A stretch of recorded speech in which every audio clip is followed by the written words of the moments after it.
So what makes me cranky about Jumanji? Welcome to the jungle! We've got Kevin Hart! Kevin Hart. Look, Kevin Hart's a good comedian. I've enjoyed many of his stand-up specials. He's even pretty funny in many of the movies he's in. But no matter what he's in, Kevin Hart plays Kevin Hart, which becomes a real problem when he's supposed to be playing a popular teenage jock who has unexpectedly found himself in a body that just looks like Kevin Hart's. See, basically the idea here is that the Jumanji board game from the first movie decides to get with the times and go digital by turning itself into a video game.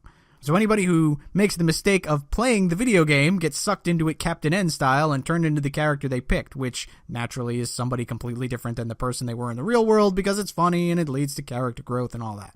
In this case, we've got 4 teenagers who get breakfast clubbed together who find the game and for some reason decide that it would be fun to play an ancient Atari-looking system together even though only one of them actually likes video games. The gag with Hart is that his character is the big star athlete who unknowingly ends up picking the midget sidekick character instead of, The Rock. Now sure, Kevin Hart doing his shtick is still occasionally funny, and if you like it, you'll probably still get a laugh out of him. But everyone else in the movie is trying and largely succeeding at replicating the personality of the kid they're supposed to be.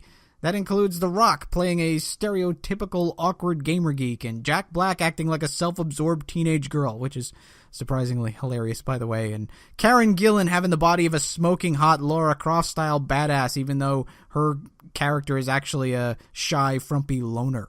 Next to those 3, Hart just ends up looking all kinds of out of place, and like I talked about with the Central Intelligence review last year, when his shtick isn't working, it just gets irritating and tedious.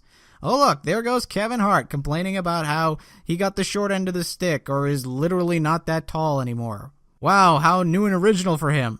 It would have been so much better if the actor tasked with dealing with that kind of dilemma weren't known for complaining about being short and stuff like that already, because instead of looking like someone who has genuinely been taken down a peg or two, it just feels like Kevin Hart's doing his stand-up routine.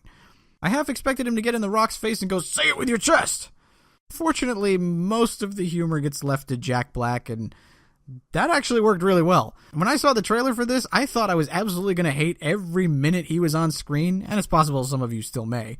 But he was genuinely funny here, and I enjoyed that performance quite a bit. The other surprise with this movie is that it's probably the best attempt at a video game movie since Wreck-It Ralph.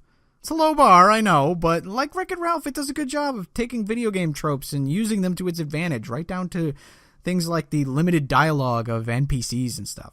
As far as ties to the original Jumanji go, though, it's enough to get the name and the title, but frankly, you could have made this movie its own thing and it would work just the same. So if you're interested in this because you're some kind of hardcore Jumanji fan, I wouldn't go in expecting it to be that again. Like I implied earlier, it's a sequel to the original movie, not a reboot, and it does contain a few callbacks to the first one, including the obligatory Robin Williams reference, which I think was handled quite well.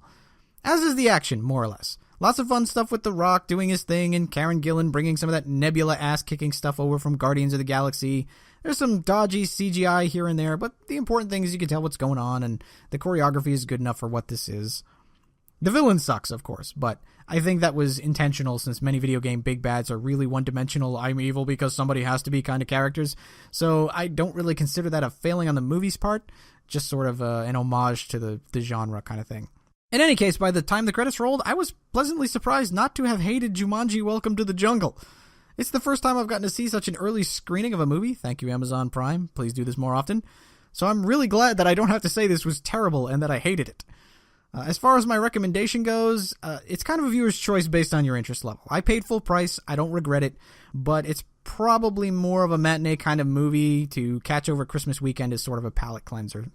Our screening did not have a post-credit scene, so I don't think you have to sit through the credits waiting for one, and that actually gives the movie a couple more points in my book for not trying to set itself up for another dumbass sequel. That's what I thought about Jumanji. Welcome to the jungle anyway. Let me know what you thought in the comments below. And like a video game NPC, it's time for me to repeat my mantra of like the video if you enjoyed it, and subscribe to the channel for more.